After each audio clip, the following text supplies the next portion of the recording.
Humanda ka sa akin pag nagsisinungaling ka lang. Ako mismo ang pupugot sa ulo mo. Bulong sa sarili ni Haring Gabora at bahagyang umiti. Subalit hindi niya inaasahan ang sumunod na eksena. Tinapat ni Javier ang kupeta sa kanya. Pagkatapos ay tumalikod ito at humarap kina Mang Rigor at Haring Argo. Dahan-dahan niyang nilapit sa bibig ang kupeta at nilagok niya lahat ang laman nito. Matapos mainom, tumingin si Javier kay Gabora pero nakangiti lang ang hari sa kanya. Binaling naman ni Javier ang tingin kina Mang Rigor at ngumiti din siya. Ngiting walang kasiguruhan kung mabubuhay ba siya sa lason ng kamatayan. Mukhang ayos naman, sambit lang ni Javier. Ngayon, ihanda mo na ang iyong sarili para kay Gabora. Wika ni Haring Argo at umupo ito sa trono. Nakahinga ng maluwag si Michelle at napangiti ng malawak si Gabora. Nakaligtas man sa lason, ngunit nasa bingid pa rin ng kamatayan si Javier. Dahil mapait ang sasapitin niya sa kamay ni Haring Gabora na kilalang malupit at walang awa sa mga sinungaling. Pero iisa lang ang sigurado sa lahat at alam ito ni Sarah.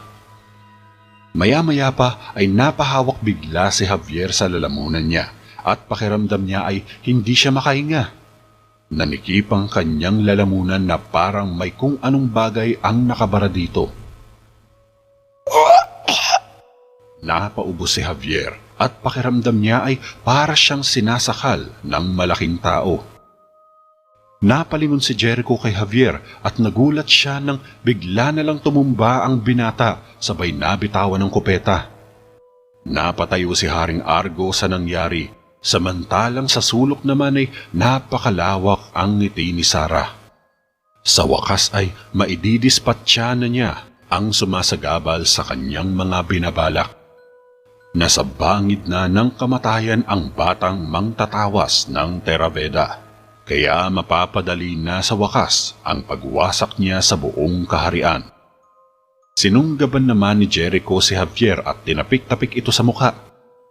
"Mga kawal, huliin siya!" utos ni Haring Argo sabay turo kay Haring Gabora. Natunaw ng parang ice cream ang ngiti ni Gabora sa pagbaliktad ng sitwasyon. Nagsihugutan ng sandata ang mga kawal ng hari at dinakip nila si Haring Gabora kasama ang mga tauhan nito. Lumapit si Mang Rigor at Michelle kay Javier at kinausap niya ang pamangkin. "Javier, naririnig mo ba ako, iho? Kailangan natin siyang dalhin sa bahay. Dalhin niyo ang kupeta para masuri ko agad ang lason." Utos ng matanda. Tumango si Jericho at sinampa niya sa likod si Javier. Dinampot naman ni Michelle ang kupeta sa sahig at sumama kay Mang Rigor sa bahay. Umalis din si Sarah at naiwan sa throne room ang dalawang hari na nagsimula ng magkainitan dahil pumapalag si Haring Gabora. Hindi niya matanggap na ganito lang pala ang sasapitin niya sa Theraveda. "Ihiga mo siya sa kama. Kailangan niyang makahinga." Utos ni Mang Rigor pagdating nila sa bahay. "Michelle, kumuha ka ng tuwalya at maligamgam na tubig." "Magiging maayos din po ba ang lagay niya, Mang Rigor?" tanong ni Jericho. Nag-aalala ito ng husto dahil sa pangatlong pagkakataon ay sinagip muli ni Javier ang buhay niya. Umupo si Mang Rigor sa gilid ng kama at sinuri ang kalagayan ng pamangkin. "Kailangan kong makita ang kupeta para malaman ko agad kung anong uri ng laso ng kumitil sa buhay niya." Ani ni Mang Rigor. Inabot sa kanya ni Michelle ang basang white towel at ang kupetang pilak. Tumayo si Mang Rigor at inobserbahan naman ni Michelle si Javier. Inayos niya ang bimpo sa noon ni Javier. Nakaramdam siya ng awa sa kaibigan. "Mukhang nakita ko na," anang matanda at tinukot niya sa kupeta ang transparent petal. "Ano pong nakita niyo, Mang Rigor?" tanong naman ni Jericho. Lumapit ito kay Mang Rigor. "Napakainit ng katawan niya," sabat naman ni Michelle. Tumingin si Mang Rigor kay Javier. "Panatiliin mo lang yan. Kailangan humupa ang lagnat niya, iha." Kinuha ni Mang Rigor ang librong pangmedikal at nilapag niya ito sa mesa. Binuklat niya ang aklat at hinanap niya sa loob ang bulaklak na hanap niya. Nahanap ko na. Ang bulaklak na ito ay nagtataglay ng lason. Kadalasan ay ginagamit ito ng mangkukulam para sa kalaban na nahihirapan siyang patiin ng pisikalan. Sa nakikita ko, ikaw talaga ang target nila, Jericho. Mukhang natsyempohan lang nila ang baliw kong pamangkin dahil sa kanya natapat ang kupeta. Teorya lang ni Mang Rigor at hindi pa siya sigurado. Kung ganun, may sinabi din ba ang aklat sa maaaring lunas? Tanong ni Jericho. Ayon dito, nagmula ang lason na ito sa Morteus flower. At sinasabing ang taong nalaso nito ay maaaring malunasan sa pamamagitan din ng bulaklak ng Morteus. Matatagpuan ang bulaklak na ito sa hangganan ng kuweba ng balon. May makikita kang bundok doon at sa puno ng Morteus, sinasabing tumutubo lang ang naturang bulaklak. Lintaya ni Mang Rigor. Mukhang mabangis nga ang isang yan. Komento pa ni Jericho. Di lang yan, dahil ayon dito, ang aramid ang sinasabing tagapagbantay ng mahiwagang gubat. Masyadong maliksi ang isang to at puno ng kamandag ang kanyang katawan. Kapag nasugatan ka niya, posibleng katapusan mo na. May mangilan-ngilan din ang sumubok na umakyat sa bulubundukin ng Isgard. Ngunit umiiwas sila sa mahiwagang gubat at nakabalik naman sila ng buhay. Dagdag pa ng matanda. Mukhang masaya nga yan.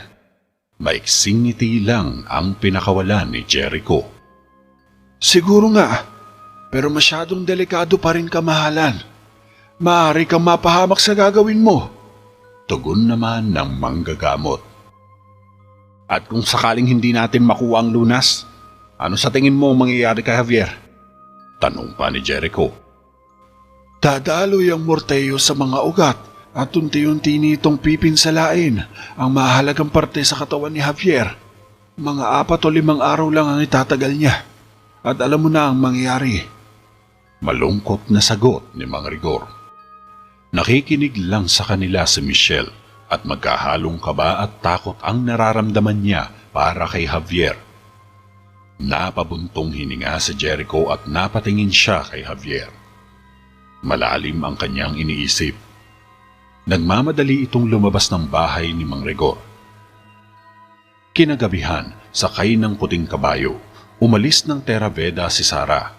Nagawa niya na ang unang hakbang ng plano niya. Kaya umalis siya nang hindi nagpapaalam para hindi siya masangkot sa gulo. Sa may kwarto naman ng prinsesa, pumasok sa silid si Michelle. Naabutan niyang nakaharap sa salamin si Raya habang nagsusuklay ito ng buhok.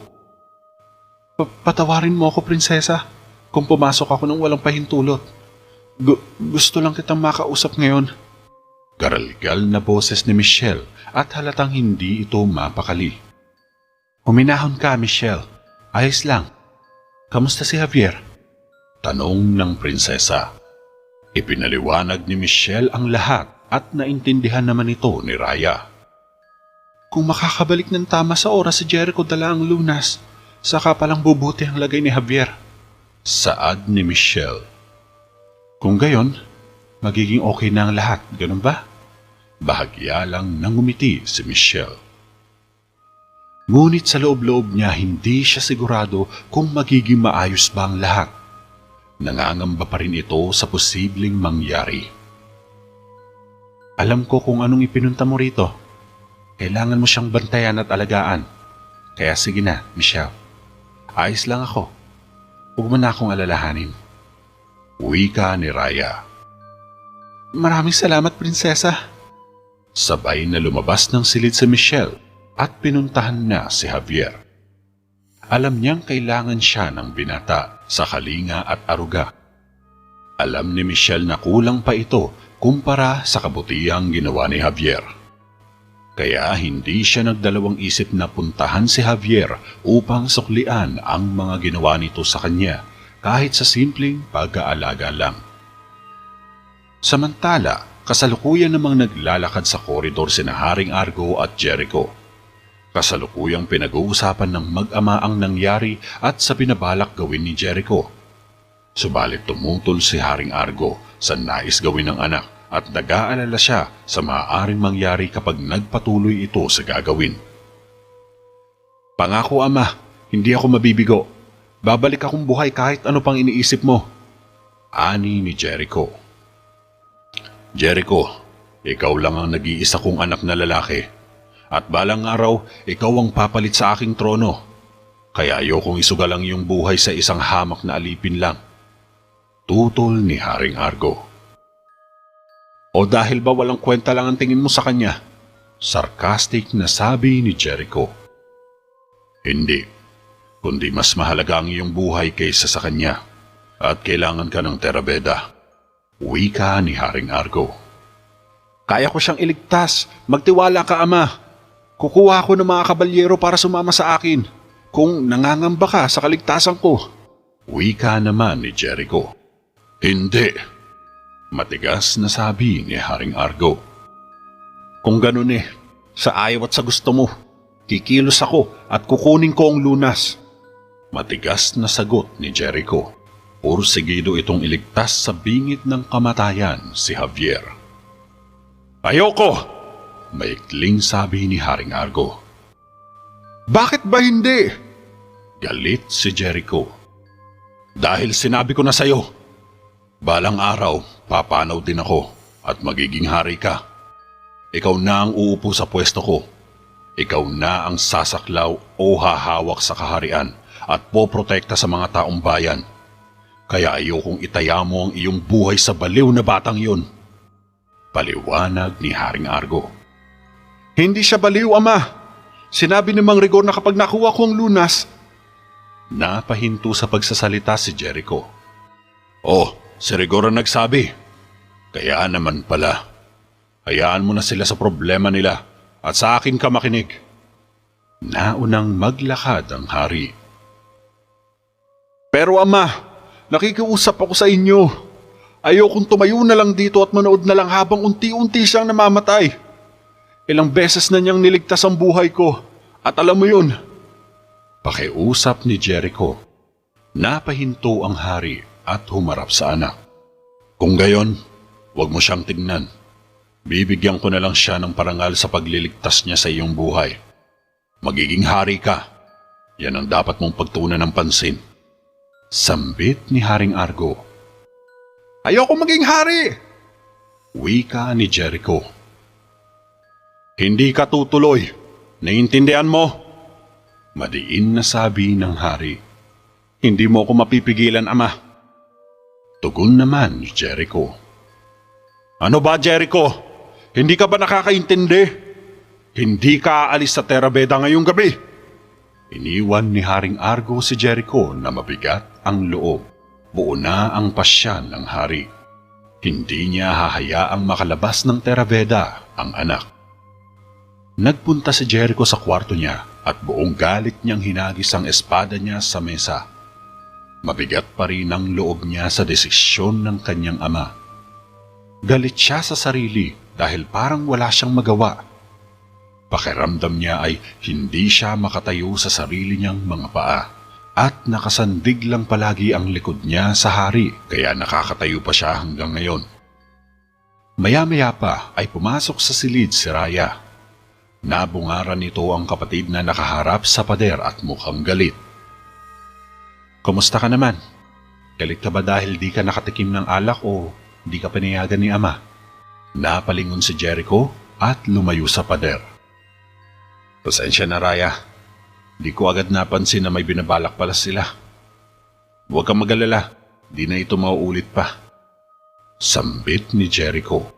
"Nangihinayang nga ako Dapat sana binato ko kay Gabora yung kupeta." Biro pa ni Raya. "Doble ang pagbabantay sa kanila ng mga kawal, kaya huwag ka matakot. Hindi sila makakagawa ng kilos dito," paniniguro ni Jericho. "Ako? Matatakot? Gusto mo ako pa magturo sa kanila ng leksyon?" saad ni Raya. "Raya, hayaan mo na kami rito. Huwag ka na makialam sa bagay na ito. Kami na ang bahala," wika ni Jericho. "Hindi. Dapat lang naturuan sila ng leksyon. Pangungulit ng prinsesa. Tumalikod si Jericho. May mas mahalagang bagay pa akong dapat pagtuunan ng pansin. Turan ni Jericho. Bakit? Natatakot ka pa rin ba sa kanya? Hanggang kailan ka ba magiging sunod-sunuran sa kanya? Sambit ni Raya. Ano sa palagay mo? Dapat ba akong tumuloy? Sabay harap ni Jericho. Huwag mong isipin ang mangyayari. Sundin mo ang gusto mo. Tugon naman ni Raya. Kung sakaling hindi na ako makakabalik pa, sino sa tingin mo magiging hari? Lumapit si Jericho kay Raya. Ano sa tingin mo ang pinuno na kailangan ng Terabeda? Yung pinuno bang makakayang ipugis ang buhay niya para mailigtas ang buhay ng iba? Ani ni Raya. Sabay dinampot ang espada ni Jericho sa mesa. O yung pinunong sunod-sunuran lang sa hari sa mga nais nito sa kanya? Inabot ni Raya ang espada kay Jericho. Makalipas lang ang ilang sandali, makikitang mabilis na tumatakbo ang kabayo ni Jericho palabas ng gate. Subalit hinarang siya ng 2 gwardya. Pero hindi nagpapigil si Jericho at sinagasaan niya ng kabayo ang 2 bantay.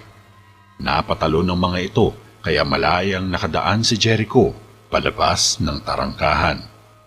Samantala, pinagmamasdan naman ni Sarah sa mahiwagang palanggana ang nangyayari sa palasyo. Nakangiti pa ito habang pinapanood lang si Jericho na nakasakay sa puting kabayo. Kinabukasan, halatang pagod at puyat sina Michelle at Mang Rigor. Magdamag kasi nilang binantayan si Javier. Tinatrapuhan ito ni Michelle ng basang bimpo habang gumagawa naman ng gamot sa lagnat si Mang Rigor. Kumbaga asikasong-asikaso pa rin nila si Javier kahit tulog pa ito. Nakapagluto na rin si Michelle ng makakain subalit hindi pa rin magigising si Javier. Di pa rin bumababa ang lagnat niya. Wika ni Michelle sabay punas sa noo ni Javier. Biglang umungol ang binata at nagsasalita ito ng tulog. Lefreya, Uldres, Welden, Woraldare, Forgayaf. Sambit ni Javier. Ano pong sinasabi niya? Binabangungot po ba siya? Tanong pa ni Michelle. Hindi. Ganyan talaga ang sintomas ng lagnat kapag mataas na ang temperatura. Pagsisinungaling ni Mang Rigor. Alam niyang mga spell ang lumalabas sa bibig ng pamangkin. Lumuhod si Mang Rigor at kinapa ang pulso ni Javier. Pinakiramdaman niya ang tibok nito. Anong napansin mo? Usisa ni Michelle. Humihina na ang pulso niya. Mukhang humahantong na siya sa malalang estado. Tumayo si Mang Rigor at kinuha ang magnifying glass niya. Chinek maigi ni Mang Rigor ang nakasulat sa medical book at nagulat ito sa nalaman. Lumapit sa kanya si Michelle at mukhang binabasa ng dalaga ang reaksyon niya. Sabi dito, kapag may mga pantal na lumitaw sa katawan ng pasyente, isa lang ang senyalis nito. 2 araw na lang siya. Wika ni Mang Rigor na ikinagulat naman ni Michelle. Di ba sabi mo, may 4 na araw pa siya o maaaring 5? Saad ng dalaga. Sinuri pa ulit ng matanda gamit ng magnifying glass ang nakasulat sa libro at binasa ito sa banayad na boses. Ayon dito, mas lalong lumalala ang sintomas kapag ginamitan ito ng orasyon o ritual. Sambit ni Mang Rigor. Orasyon? Pero hindi naman mangkukulam si Gabora. Pagtataka ni Michelle. Oo, tama ka. Mukhang may sumabutahe kay Gabora para dito ibintang ang lahat. Sagot naman ng matanda. Kung ganun, sino kaya ang gagawa nito? Tanong pa ng dalaga. Hindi ko rin alam, pero wag sana magkatotoo ang kutob ko. Ani ni Mang Rigor na ikinataka naman ni Michelle. Kutob? Na ano po, Mang Rigor? Nakakunot ang noo ng dalaga. Tila nahihiwagaan siya sa mga sinasabi ng matandang manggagamot. Anong nangyari dun sa babae? Tanong ni Mang Rigor. Sinong babae? Balik tanong ni Michelle. Yung babaeng kasama ni Javier, bago mangyari ang lahat. Nakita ko siyang hinila si Javier patungo sa may pasilyo. Ani ni Mang Rigor. Yung maitim ang buhok, maganda siya at maputi. Parang may gusto pa nga dun si Javier eh. Kasi pa na yung titig niya dun sa babae kagabi. Pahayag naman ng dalaga. Kailangan mo siyang mahanap, iha. Utos ni Mang Rigor. Di na nagtanong pa si Michelle at umalis ito agad para hanapin ang babaeng si Sarah. Dali-daling nagpunta sa ilalim ng kastilyo si Michelle kung saan ikinulong ang mga kawal ni Haring Gabora at pati na din ang mga katulong nito. Pagdating niya, agad niyang sinilip ang selda at hinanap niya dito si Sarah. Nakahalo ang mga katulong sa mga kawal kaya madali niya lang makukumpirma kung naroon ba si Sarah. Subalit bigo siyang makita ito.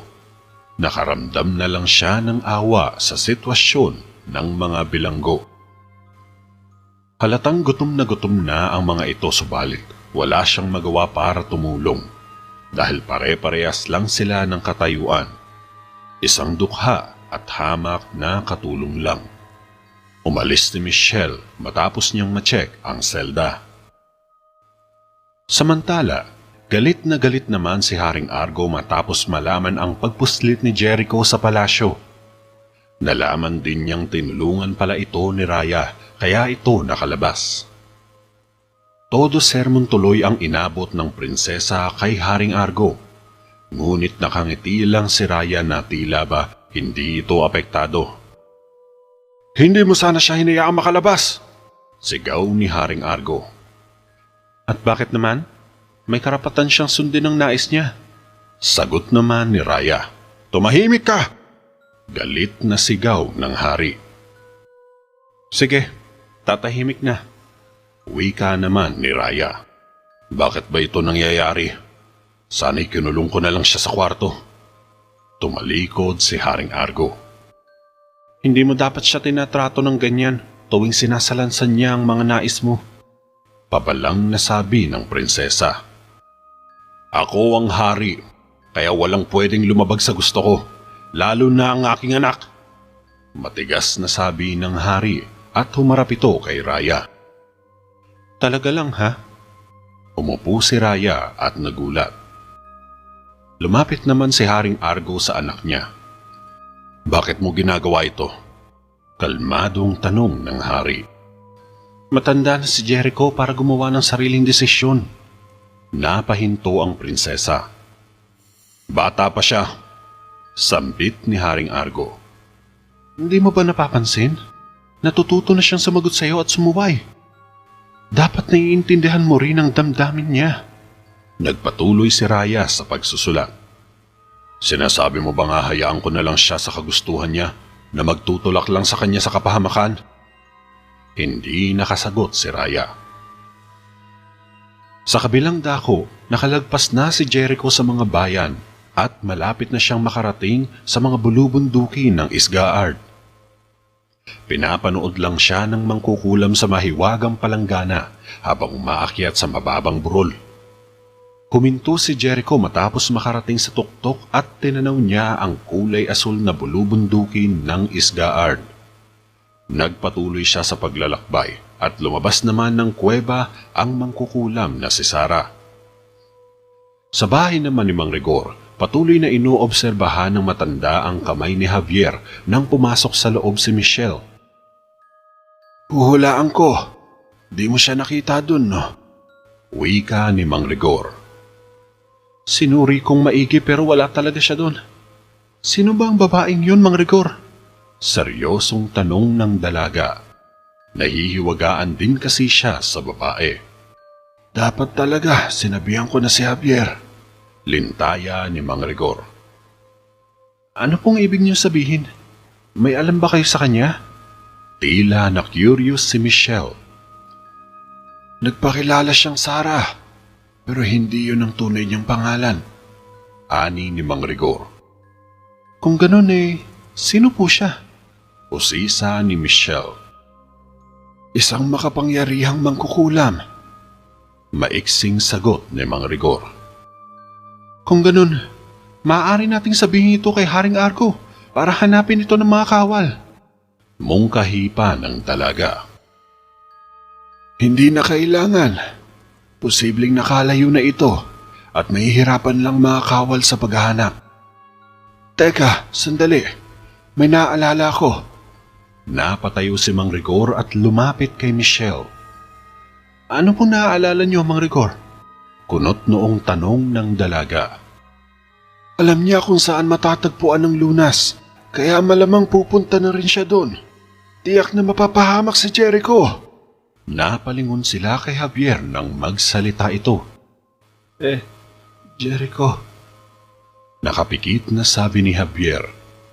Namamawis na ang mukha nito at namumutla na rin ang balat.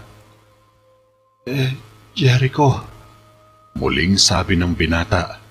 Tila ba napapanaginipan nito ang aktwal na ginagawa ni Jericho at kung nasaan ito ngayon. Samantala, hila-hila ni Jericho ang kabayo niya habang naglalakad siya ng dahan-dahan patungo sa masukal na gubat. Nakarating na siya sa Isgaard at sinadyang hilahan na lang ang kabayo para makapagpahinga naman ito kahit papano. Tanging ingay lang ng natuyong dahon sa lupa ang maririnig sa paligid. Habang tahimik silang naglalakad, may isang nilalang ang biglang sumilip mula sa ilalim ng ugat ng puno. At tila ba minamantyagan ang kilos ng mga bisita. Naglalabas-masok sa bibig nito ang napakahabang dila at muli itong nagtago ng makalagpas ang dalawa. Patuloy sa paglalakad si Jericho hanggang makarating siya sa mahamog na bahagi. Huminto siya at pinagmasdang maigi ang paligid nang makarinig siya ng iyak ng babae.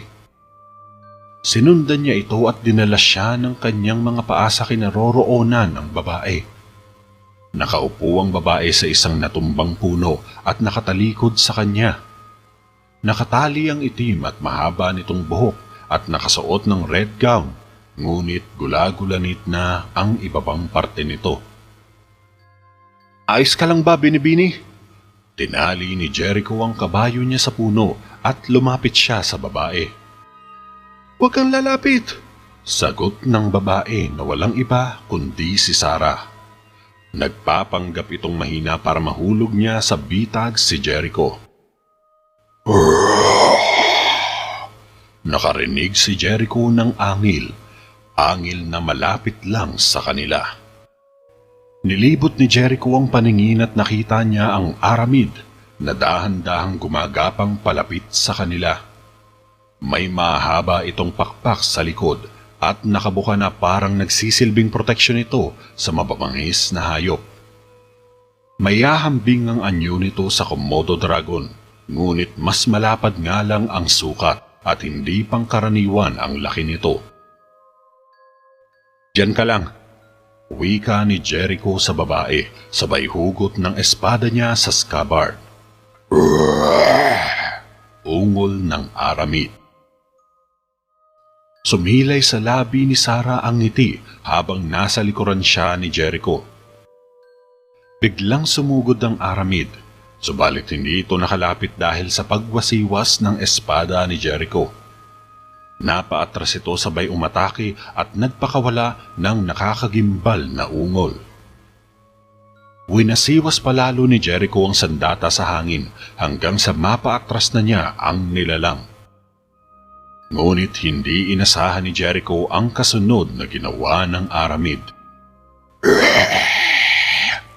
Ungol ng aramid, sabay talon at sinunggaban ng nakabukang bibig ang ulo ni Jericho na animoy leon. Mabilis na nakayuko si Jericho at gumulong palayo sa nilalang, sabay pinaikot ang espada sa hangin. Crash! Sumugod muli ang aramid at tumalon ng mataas. Patuloy sa pagpapaikot-ikot ng espada si Jericho.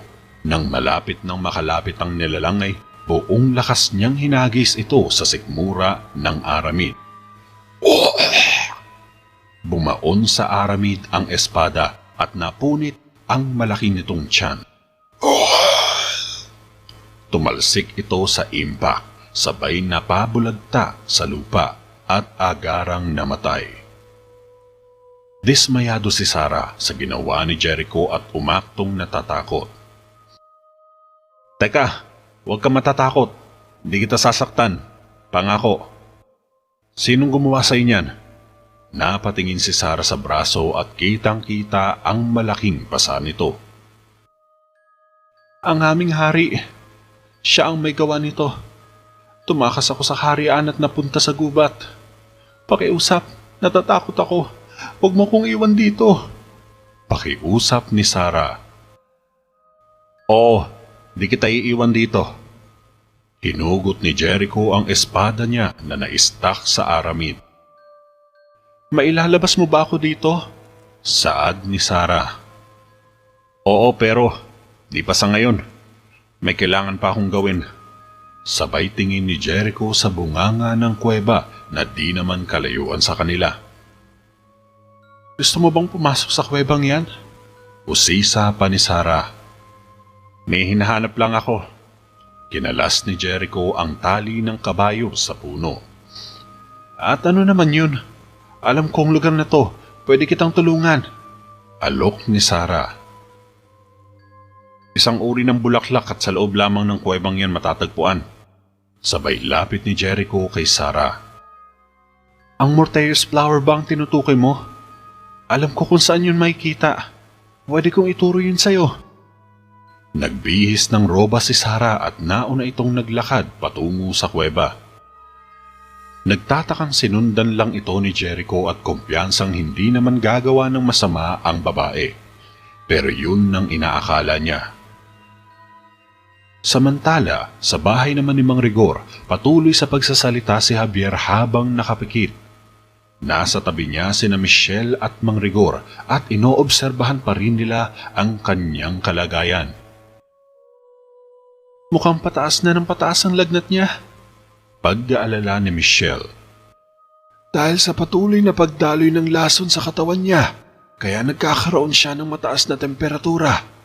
Wika ni Mang Rigor. Gewunigen, Wilgesibas bonlewig kume. Sambit ni Javier. Papaling-paling sa kaliwat kanan ang ulo niya. Iha, pwede bang kunan mo ko ng dahon sa labas?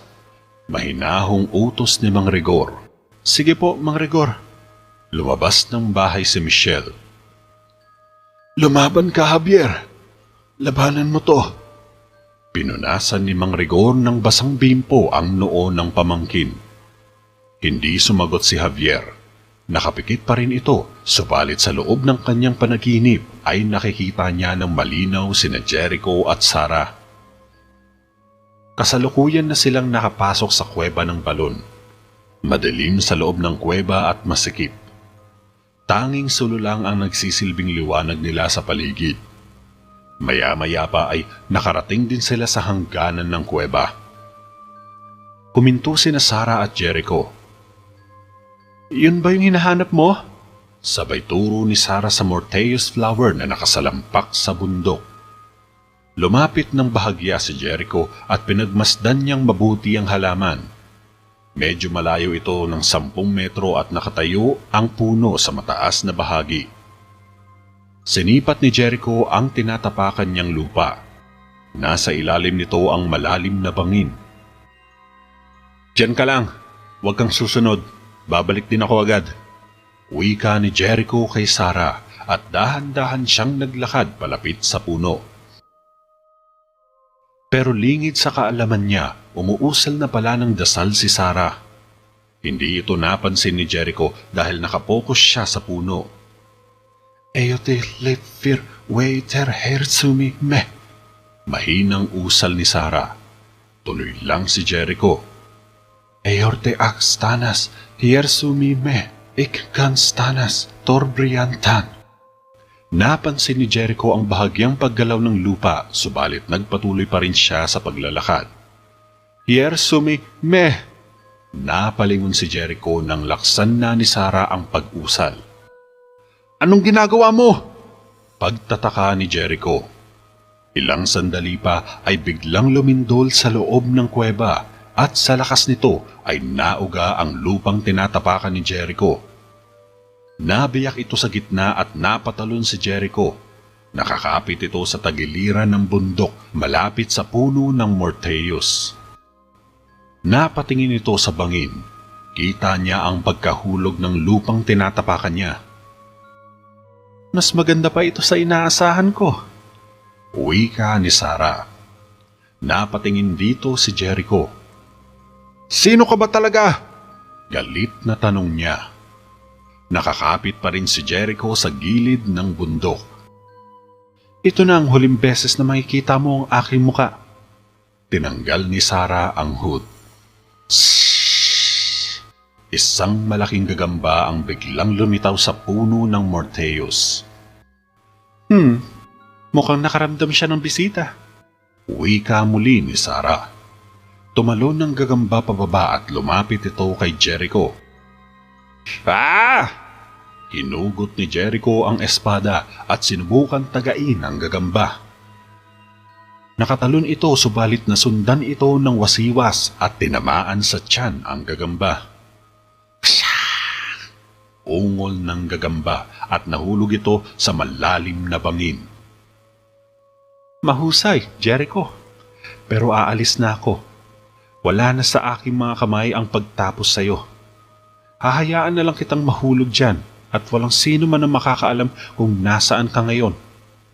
Mamamatay kang mag-isa, Jericho, sa sarili mong mga kamay. Tawa ni Sarah at lumabas na ito sa kuweba ng balon. Naiwan naman si Jericho ng mag-isa at kasalukuyang inilalayo ang sarili sa kamatayan. Sino ka ba talaga? Huling sigaw ni Jericho bago lamunin ng kadiliman ang paligid niya.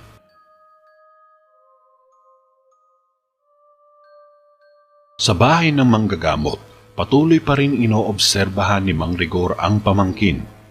Nagsasalita ng tulog si Javier at tila ba may nakikita ito sa panaginip. Subalit wala siyang makita at puro kadiliman lang ang nakikita niya sa paligid. Wala na siyang maapuhap na liwanag at tanging napakadilim na lang na kuweba ang nasisilayan niya. Madilim. Masyadong madilim. Jericho. Fromum fiogictum. On fire berme. Fromum fiogictum.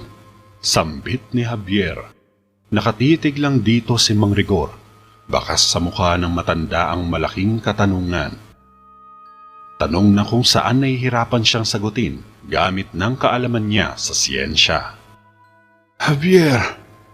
Binuklat ni Mang Rigor ang kumot ng pamangkin at nagulat siya sa nakita. Nangingislap sa liwanag ang kamay ni Javier. May pagkaasulat berde ang liwanag na may pagka-transparent din ito at bilog ang hugis. Anong ginagawa mo? Pagkagimbal ng matanda sa nasaksihan. Samantala, nahihirapan na si Jericho sa pagkakakapit niya sa gilid ng bundok. Nangangalay na ang mga kamay niya at anumang oras ay tuluyan na siyang mahuhulog kapag nagtagal pa siya sa ganitong sitwasyon. Ngunit nagbago ang lahat nang mapansin ni Jericho ang isang energy ball o bilog na liwanag na nagmula sa ilalim ng bangin. Dahan-dahan itong umakyat sa ere na para bang binibigyan si Jericho ng ilaw ng madilim na kuweba. Sige, lumapit ka. Wika ni Jericho sa liwanag. Dahan-dahan naman itong lumapit sa kanya. Ano pang hinihintay mo? Tulungan mo na ako dito. Reklamo ni Jericho. Pagod na siya sa pagkapit. Tila naintindihan naman siya ng liwanag at nagtungo ito sa ibabaw niya. Sa di maipaliwanag na dahilan ay biglang nagkaroon ng kaunting lakas si Jericho at dahan-dahan niyang itinulak ang katawan paakyat sa taas. At nagtagumpay siya. Hingal na hingal siyang napahiga at binawi ang lakas na nawala sa kanya sa pakikipagbuno niya sa kamatayan. Matapos ng sandaling pahinga, tumayo si Jericho at tumingin sa bilog na liwanag. Ipinasok niya sa scabbard ang espada niya at nakita niyang umangat sa ere ang energy ball. Sinundan ito ng tingin ni Jericho at nang tumapat ang liwanag sa puno ng Morteus, ay nakita niya ang bulaklak na kailangan niyang makuha. Mga nasa 10 feet lang ang taas nito kaya kumapit si Jericho sa mga nakausling bato sa gilid at inakyat ang matarik na bundok. Parang nagra-rock climbing si Jericho, subalit hindi siya sigurado kung makakarating ba siya sa tuktok. Ungol ng isang insekto. Nakita ni Jericho sa baba ang malaking gagamba. Buhay pa pala ito at napansin niyang mabilis itong umaakyat patungo sa kanya. Kumapit si Jericho sa mga batong nakausli sa gilid hanggang sa makarating siya sa puno. Nasa ilang sentimetro lang ang layo ng kamay niya sa bulaklak. Sinunggaban niya ito subalit hindi niya maabot ang bulaklak. Inistretch pa ni Jericho ang katawan niya at sumubok pa ulit. Ngunit hindi niya talaga ito maabot. At habang abala si Jericho sa ginagawa ay mas lalong dumami ang bilang ng mga gagamba. Lumitaw ang mga ito at kung saan na tila ba nakatawag pansin ng pag-ungol ng malaking gagamba. Kaya umakyat din sila ng mabilis at sabay-sabay na tinatahak ang direksyon ni Jericho. Sa pang-apat na pagkakataon, sinunggaban uli ni Jericho ang bulaklak at nagtagumpay siyang mahablot ito. Matapos makuha, nilagay agad ni Jericho ang Morteus flower sa bulsa, ngunit nagulat siya nang mapansin niya ang napakaraming gagamba na nagkukumahog sa pag-akyat patungo sa direksyon niya. Napansin din ni Jericho na nag-iba ng direksyon ang bilog na liwanag. Sinundan niya ito. Mabilis niyang inakyat ang matarik na bundok hanggang makarating siya sa pinakatuktok. Matapos makaakyat si Jericho ay mabilis niyang hinugot ang espada niya at tinutok ito sa mga higanting gagamba. Napaatras sa takot ang mga ito at nagsitago sa madilim na bahagi. Sinukbit uli ni Jericho ang espada niya sa scabbard at mabilis na hinabol ang bilog na liwanag bago pa ito maglaho. Pagkalabas ni Jericho sa kuweba ay mabilis niyang sinakyan ng kabayo at tinahak na ang daan pabalik. Nakuha na niya ang kailangan niya kaya di na siya nagsayang pa ng oras at mabilis niyang pinatakbo ang kabayo niya hanggang makarating siya sa gate ng palasyo. Nakita si Jericho ng bantay sa gate at sumigaw ito ng malakas sa kasamahan nito. "Buksan niyo ang pinto! Sabihin niyo sa hari na dumating na si Jericho!" Wika ng bantay. Pagkarating ni Jericho sa malaking tarangkahan ay sinalubong siya ng 5 kawal. Napahinto sa pagtakbo ang kabayo nang harangin ito ng mga kawal at tinutukan ng sibat. "Anong ginagawa niyo? Paraanin ninyo ako!" Galit na sabi ni Jericho pero sa halip na padaanin siya, hinugot ng pinunong kawal ang espada nito at tinutok kay Jericho. "Pasensya na po kamahalan, pero inaaresto ka namin sa ngalan ng hari," sagot ng punong kawal. Pinababa nila si Jericho sa kabayo at dinala nila ito sa ilalim ng kastilyo. Maya-maya pa ay dumating din si Haring Argo at sa isang kumpas lang ng kamay, nabuksan agad ang selda. "Sinaway mo ang utos ko," wika ng hari. "Ba't ko naman hindi gagawin Nasasakal na ako sa mga utos mo. Ginawa ko ito para mailigtas si Javier," sagot ni Jericho. "Bakit ka sumobra ng pakikitungo mo sa kanya? Isa lang naman siyang alipin," ani ni Argo. "Alam niyang may mangyayari sa akin at alam din niyang may nakalagay na laso ng kupeta ko. Pero hindi siya nagdalawang isip na inumin ito para sa akin, kaya heto't buhay pa rin ako. At dahil ito kay Javier," tumalikod ang hari at takmang aalis. Nang magsalita ulit si Jericho, humarap ito sa anak. "May isa pa. May isang babae akong nakilala. Alam niya kung bakit ako nandun sa kuweba. Kaya sa aking palagay, walang kinalaman si Gabora sa panlalason sa akin." Salaysay ni Jericho. "Ganun ba?"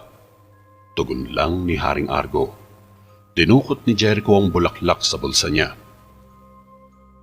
Kahit ikulong mo ko ng 1 linggo o kahit 1 buwan pa, wala na akong pakialam. Basta't ang pakiusap ko lang, makarating ito kay Javier. Kailangan niya to. Pakiusap ni Jericho, subalit pinigalang ito ni Haring Argo. Hindi! Nagalit si Jericho sa ginawa ng amang hari. Ang lahat ng pagod at hirap niya sa pagkuha sa Morteus flower ay nauwi lang sa pagpiga ng walang pusong hari. Isipin mo na lang na isang leksyon to dahil sa pagsuway mo sa akin. Naway may natutunan ka ngayong araw. Mag-usap na lang tayo paglabas mo. Saka hahanap na rin kita ng bagong tagasilbi. Wika ng Haring Argo, sabay tapon ng bulaklak sa labas ng selda. Napakamauna lang si Jericho sa panggigigil. Halos magliyab ang mga mata niya sa galit. Umalis si Haring Argo at sinara naman ng gwardya ang pinto. Dumapa agad si Jericho at pinilit niyang abutin ang Morteus flower na nalumot sa pagpiga. Samantala, naliligo na sa pawis si Javier. Palala na ng palala ang kalagayan niya. Nasa tabi pa rin niya si Mang Rigor at inoobserbahan ang temperatura niya. Napatingin ito sa pinto nang pumasok si Michelle. Lumapit ito sa matanda. Nakuha ba ni Jericho ang bulaklak? Mukhang hindi na ito kakayanin ni Javier. Wika ni Mang Rigor. Hindi ko po alam, Mang Rigor. Walang pinahihintulutan ng hari na dalawin siya, maski sino man. May naisip ka po bang paraan? Tanong naman ni Michelle. Ang Morteus flower lamang ang makakapagligtas kay Javier. Tugon ni Mang Rigor. Kung ganun, kinakailangan kong alamin kung nasa kamay ito ni Jericho. Pwede akong pumuslit sa selda niya. Wika ni Michelle. Huwag na, iha. Napakadelikado ng gagawin mo. Pagtutol ng matanda. Mas delikado po si Javier kung wala tayong gagawin, Mang Rigor. Sagot naman ni Michelle. Tinignan ni Mang Rigor ang pamangkin. Pawis na pawis ito at mukhang nahihirapan na rin sa paghinga. Kung gayon, sige. Pero mag-iingat ka lang, iha. Kaawaan ka sana ng Diyos. Ani ni Mang Rigor. Gabi ang napiling oras ni Michelle para pumuslit sa kulungan ni Jericho. Nagpanggap itong tagahatid ng pagkain ni Jericho. Pagdating niya sa ilalim ng kastilyo ay nadatnan niya ang 4 na gwardya na nakabantay sa baba ng stairway. Maghahatid lang ko ng pagkain, wika ni Michelle. Sinipat ng isang gwardya ang dala niyang pagkain. Sumenyas ito kay Michelle na sundan siya. Pagdating nila sa selda, binuksan agad ng gwardya ang kulungan. Tumayo lang ito sa labas ng pinto at pumasok naman si Michelle sa loob. Ilagay mo na lang dyan, Michelle. Utos ni Jericho. Nakaupo lang ito sa papag at halatang matamlay ang postura. Tumango naman si Michelle at nilapag niya sa mesa ang plato. Nilapitan ito ni Jericho at umatras naman si Michelle sabay tingin sa gwardya. Nakatitig ito sa kanila at halatang binabantayan nito ang mga kilos at galaw nila. Sinuri ni Jericho ang pagkain. May 4 na tinapay na nakahain sa kanya. Salamat, Michelle, sabi ni Jericho. Akmang lalabas na si Michelle nang pigilan siya ni Jericho. Sandali, napahinto ang dalaga. Nilapag ni Jericho ang plato at bumalik sa pwesto niya. Ayokong kainin ito. Masyadong pangit ang itsura. Di ba kayo marunong magluto, ha? Di mo ba nakikitang panis yan? Medyo galit na pagkakasabi ni Jericho. Binalikan ni Michelle ang plato at sinuri niya ang pagkain. Nasa gitna ng mga tinapay, ang Morteus flower. Napangiti si Michelle sabay tingin kay Jericho. Seryoso lang ang titig ni Jericho at nasa gwardya lang ang atensyon niya. Lumabas ng nakangiti si Michelle at sinara naman ng gwardya ang selda ni Jericho. Subalit pagsapit ng dalaga sa may stairway, tinawag ito ng isang gwardya na nakatoka sa pwestong yun. Ikaw, sandali lang! Napahinto si Michelle at kinabahan agad. Pumarap siya sa bantay. Hindi ba niya gusto to? Grabe talaga ang mga harlikano. Nagsasayang lang ng pagkain. Akin na tong isa ha. Sabay dinampot ng gwardya ang isang tinapay. Ngumiti lang si Michelle at tumalikod na. Subalit biglang natunaw ang ngiti ng dalaga nang makasalubong niya ang katulong na tagahatid ng pagkain ni Jericho. Pero hindi nagpahalata si Michelle at kalmado lang siyang umakyat ng hagdan. Napadaan ang katulong sa gwardyang dumampot ng pagkain sa plato ni Michelle. Pagkain ho para kay Jericho. Wika ng katulong. Mabilis na napalingon ng gwardya kay Michelle. Hoy! Ikaw! Diyan ka lang! Sigaw ng gwardya. Sa halip na huminto, tinapon ni Michelle ang plato sa hagdan at nagtatakbo siya paakyat sa kastilyo. Pagdating niya sa bahay ng manggagamot, binigay niya agad kay Mang Rigor ang bulaklak at naupo sa tabi ni Javier. Kamusta siya? Tanong ni Michelle. Kailangan natin magmadali. Mahina na ang pulso niya. Binayo ni Mang Rigor ang Morteus flower sa bowl at nilagyan ito ng tubig. Subalit, bigla siyang napahinto sa kanyang ginagawa. Bakit ka tumigil? Pagtataka ni Michelle. Nilikha ang laso ng may kasamang dasal. Kaya kailangan din natin ng mahika para makagawa ng lunas. Paliwanag ni Mang Rigor. Pero hindi pwede. Alam mo naman na bawal yan dito, di ba? Sagot ng dalaga. Tumango si Mang Rigor. Sige, gagawin ko na kahit wala yun. Oh, teka, kailangan ko pala ng malinis na tubig. Nagpatuloy ang matanda sa pagbayo sabay abot nito ng baso kay Michelle. Paglabas ni Michelle ay biglang tinaas ni Mang Rigor ang braso at pumikit siya. Sintan. Napahinto ito sa pagbigkas at tumingin sa paligid. Kinakabahan siya dahil ngayon niya lang ulit gagawin ang paggamit ng lihim na karunungan.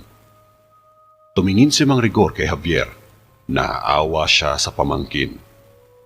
Lubog na ang mga mata nito at nagbibitak na ang labi sa pagkatuyo ng laway. Namumutla na rin ang buong katawan nito at nangangayayat na dahil sa kawalan ng pagkain at epekto ng lason. Sitan areswert, fisiaf funden, tenum apterdome, drimleas gebat, hega winnes longsum. Patuloy na pag-usal ni Mang Rigor. Nilapag niya sa mesa ang bowl nang biglang kumulo ito. Tuks, tuks, tuks. Nagmadali sa pagpasok si Michelle at inabot kaagad kay Mang Rigor ang baso. Pumunta si Michelle sa tabi ni Javier at nilagay naman ni Mang Rigor sa tube ang antidote.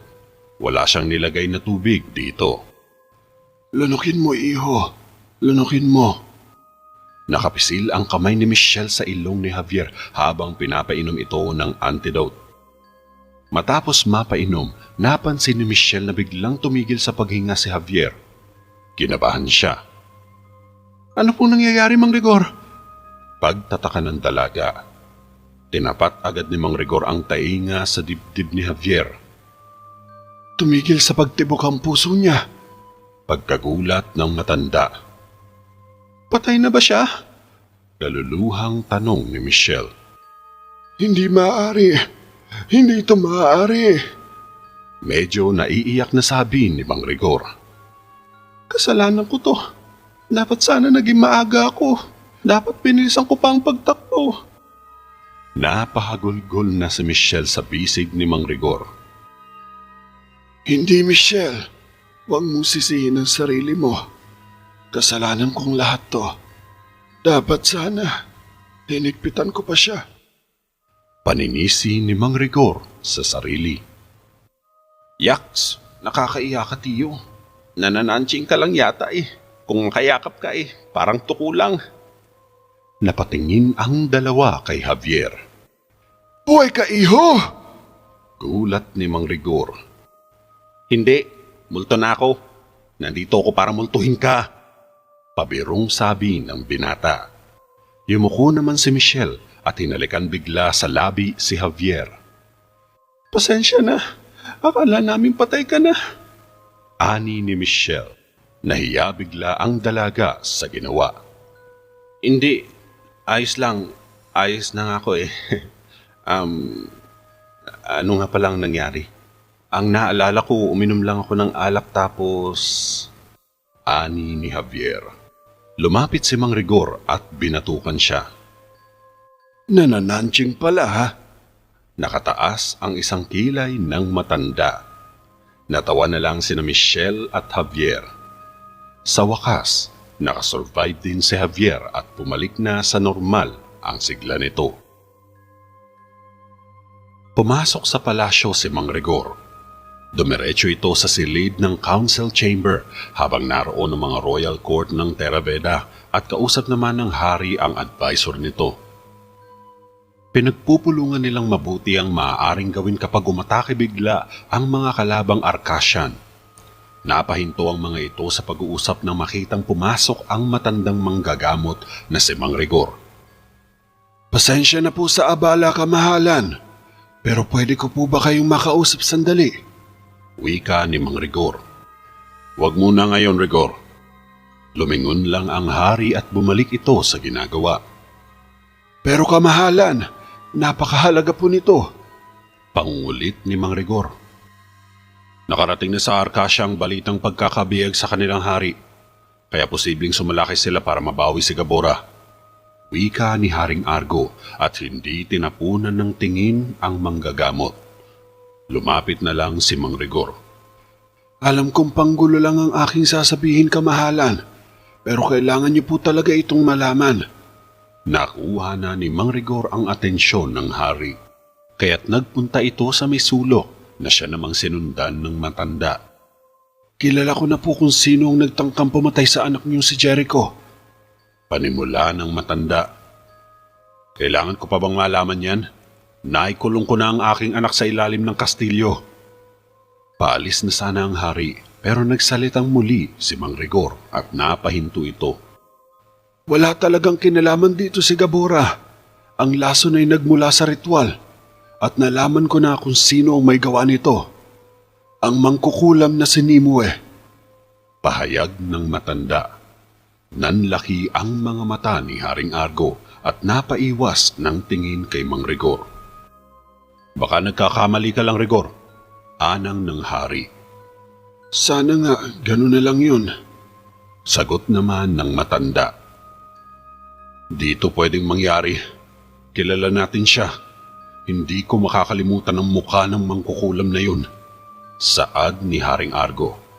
Alam din natin na parehong makapangyarihan siyang mangkukulam.